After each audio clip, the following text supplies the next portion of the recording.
Olá, bem-vindo ao canal Falando Francamente, francamente com K, é mais fácil de achar. Bem, como pode ser visto aí no título desse trabalho, eu vou comentar um trabalho que toca na questão do ritmo biológico, né?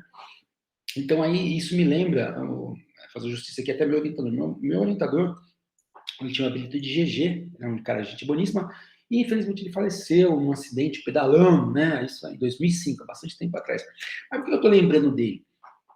Porque ele é um cara que a gente trabalha com melatonina e sistema imune desde o começo dos anos 2000. E ele já tinha escrito um artigo, já falava essa questão, que a gente trabalhava com isso, né? Ritmicidade biológica, melatonina, as células do sistema imune. A gente já conversava sobre essa questão do exercício ser vamos dizer assim, ser um fator de ajustar o organismo, né? De ajustar o sistema imune, ajustar o metabolismo, dependendo da hora que ele fosse feito, que deveriam ter estudos sobre isso. E hoje a gente vê aí esses estudos saindo, né, bastante tempo depois.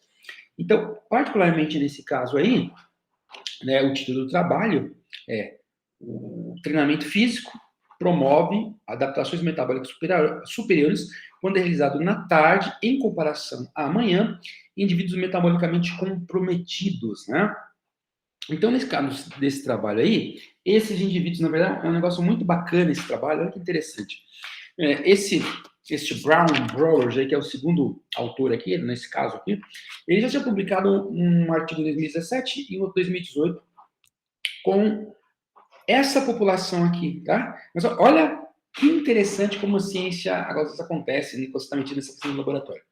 Quando ele foi fazer esse estudo, em função de horário, né, de agenda, uma parte da turma podia treinar de manhã, enquanto outra parte podia treinar de tarde. E o estudo não tinha nenhuma correlação, nenhuma relação, nenhuma intenção, nenhuma hipótese a ser testada sobre ritmicidade biológica. E aí eles controlaram uma série de parâmetros, e aí, à medida vai evoluindo a literatura, lógico que, né, 2017, 2018, sei lá, talvez esse trabalho tenha começado 2, 3 anos antes, os caras se ligaram e falaram, pá, peraí, nós temos esses dados aí de manhã e de tarde, será que vai ter efeito? Então, olha que interessante, eles já tinham publicado outras análises desse trabalho, né, mas não avaliaram a questão do tempo, do horário que isso é realizado. Então, eles foram lá, peneiraram os dados e perceberam que tem esse dado. Então, achei curioso que às vezes a pesquisa ela caminha assim, né? Quer dizer, você faz um trabalho, dá com tempo, você, poxa, eu tinha aquele dado lá que eu não usei, tal, pode ser. E eles fizeram esse outro trabalho e ficou bem legal. Então, basicamente, o que ele fala no trabalho? É uma coisa que é conhecida que, em função da nossa. Eu tenho o ciclo claro e escuro, a questão como eu preciso de recuperação, eu tenho uma fase ativa, a nossa alimentação é intermitente, uma hora eu como, uma hora eu não como. O organismo, ele foi criando, né, ao longo aí, acredita-se ao longo da evolução, uma ritmicidade. Então, tem os ritmos menos de 24 horas, ritmos mais de 24 horas, ritmos de 24 horas. Então, quando a gente fala circadiano, a gente está falando circa, em latim é dia. Então, a gente está falando dos ritmos de 24 horas. Então, a ideia de ritmicidade é uma questão de antecipação às mudanças que vão acontecer. Então, né, dizem que o Einstein falou que como é que é? Loucura é tentar você continuar agindo da mesma forma e ter, vamos dizer assim, expectativas que as coisas vão ser diferentes, né? Então, o que é mais sábio aí, né? Ou você, se você quiser resultado diferente, ou você muda a forma de agir, ou no caso aqui, que você sabe que sempre vai ter o mesmo tipo de padrão, você já se antecipa, né? Seria uma ideia de ser sábia. Então, esses indivíduos aí, eles avaliaram isso, né? Então, sabendo a questão da ritmicidade, aí ele comenta, por exemplo, brevemente na introdução, que você tem um relógio no núcleo supraquiasmático, relógio central. Esse relógio central, ele conversa com o relógio periférico, então no músculo, fígado, tecido adiposo, várias células do corpo, né? E aí ele comenta que, enquanto o núcleo supraquiasmático tem informações principalmente vamos dizer assim, de luz, de fótons, né, luminosas, os relógios periféricos não têm. Tem outros tipos de informação, não necessariamente luminosa, como, por exemplo, horários que você come, horários que você faz exercício, né, agenda. Então, ele fala que quando, por exemplo, você desregula, desajusta, né, descompassa o relógio central, a informação está dizendo, ó, é de dia, e você está fazendo outra coisa, os músculos estão dizendo, por exemplo, é de noite, ou está dando uma informação diferente, está conflito. Um exemplo que eles citam, já tinham feito trabalhos, é sobre jet lag, né? Então o seu relógio central está dizendo uma hora, você viajou para um período que tem um fuso horário diferente, rapidamente, e aí você chega lá, você vai fazer atividade, seu corpo está falando, sei lá, por exemplo, no Japão, né, sai do Brasil, vai para o Japão, seu corpo está dizendo, não é dia, lá está noite, ou ao contrário. Então, eles já tinham percebido que, por exemplo, esse fenômeno de jet lag, eles causam esse desajuste no metabolismo de glicose, né, a glicemia, a resistência à insulina, então ele vai investigar essas resistências, então, essas questões. Uma coisa bacana também do Baker é que ele usou uma técnica que é o PET clamp, né, hiperinsulinêmica e glicêmica, que é um padrão ouro aí da glicemia. Basicamente, você injeta uma grande quantidade de insulina e você vai vendo quanto de glicose precisa. Isso é uma técnica complicada, precisa de pelo menos umas 3 pessoas para fazer, precisa de umas 2 horas de estabilização, depois de mais 2 horas aplicando, coletando sangue de tempos em tempos. Então, é uma técnica padrão ouro, mas clinicamente, para pesquisa, mas ela é incompatível para a questão de ajuste de diagnóstico e tal, porque ela é complicada, tá? Mas eles fizeram essa técnica ouro, então eles determinam lá qual que é a produção de glicose basal, qual que é a resposta do corpo em relação à insulina.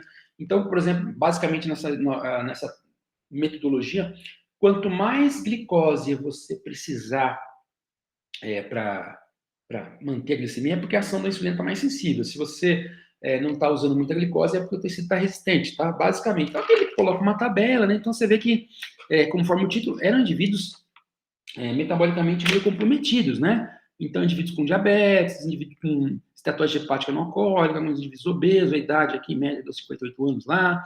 Esses indivíduos, eles estavam ali na borda ali, né, do sobrepeso para obesidade, a sobrepeso já indo para obesidade, massa e gordura, porcentagem, né, gordura do tronco. E aí ele fala aqui, né, e outra coisa que eles fizeram é o teste, né, para ver o VO2 e também o teste na bike para ver lá a capacidade de trabalho em watts. E eles veem a glicemia e basicamente ele começa a ver os trabalhos, né?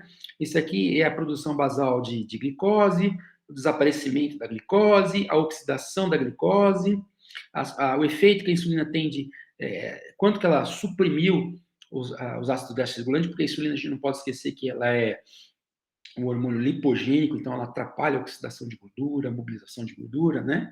E esse delta aqui, esse RD, só para a gente lembrar que esse delta RD aqui é a diferença entre a captação de glicose sem e com insulina. Então, eles usaram esse delta-RD aqui para ver a questão de treinamento, tá? Então, esses indivíduos fizeram 3 vezes por semana aeróbio, que era 30 minutos, 70% do watts, lá na bike, 70% da capacidade dele, que eles tinham medido máxima lá do watts, trabalhando treinamento de força, uma vez por semana, era 10 repetições, 60%. Aqueles exercícios gerais, né? E aí esses caras treinavam ou das 8 às 10 da manhã, ou das 3 às tarde, ou às 6 da noite. Então, 8 ou 10 da manhã, ou 3 da tarde, 6 da noite, tá? Então, eles foram avaliar isso, e esse indivíduo treinaram por 12 semanas. Então, o que aconteceu aí?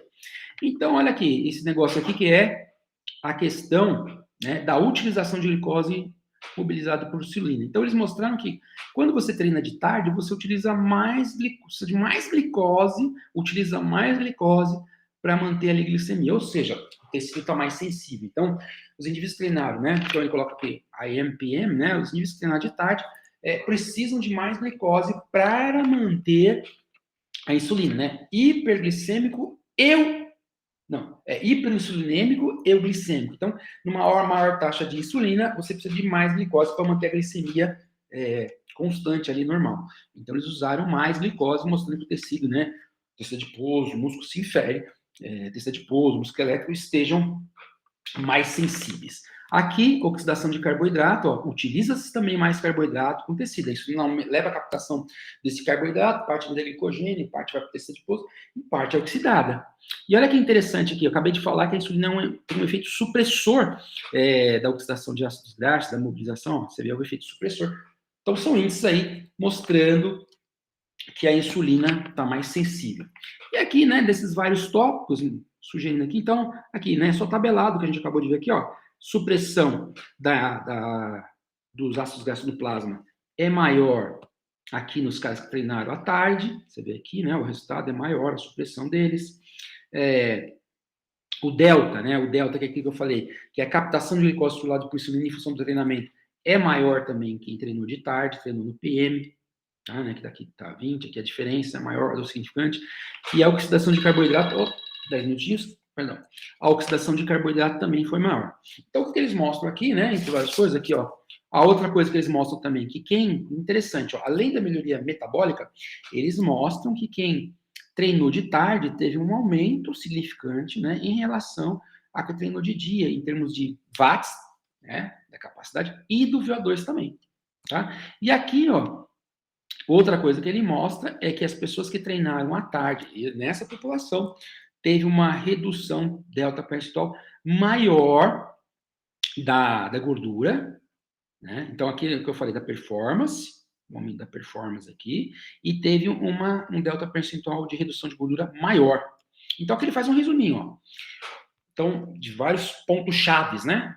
Tanto da introdução como do resultado. Ele fala aqui, ó, que eu já falei para vocês, ó, o ciclo circadiano, né, o relógio circadiano e o metabolismo estão intimamente interrelacionados. Portanto, qualquer intervenção que vise causar mudanças metabólicas pode ser afetado pelo tempo que ela é aplicada. Foi exatamente o que eles quiseram ver, né? Quer dizer, se eu treinar de manhã, treinar de tarde, com o intuito de melhorar a sensibilidade à insulina, será que tem diferença nessa população de indivíduos metabolicamente comprometidos, ou seja, basicamente pré-diabéticos, já diabéticos?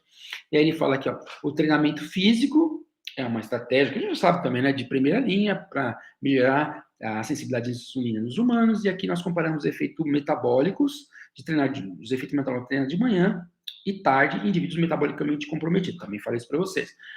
Aí é o resultado já, né? Comparado aos participantes que treinam pela manhã, ou seja, das 8 às 10 da manhã, participantes que treinam à tarde, ou seja, das 3 às 6 da tarde, experienciaram, né, obtiveram benefícios superiores do treinamento quanto ao efeito no metabolismo de glicose estimulado por insulina, na supressão da insulina da lipólise e na concentração de repouso da glicemia, ou seja, uma melhor intolerância à glicose, né? Melhoria do desempenho físico e redução da gordura corporal. Tudo que a gente já mostrou aqui para vocês também.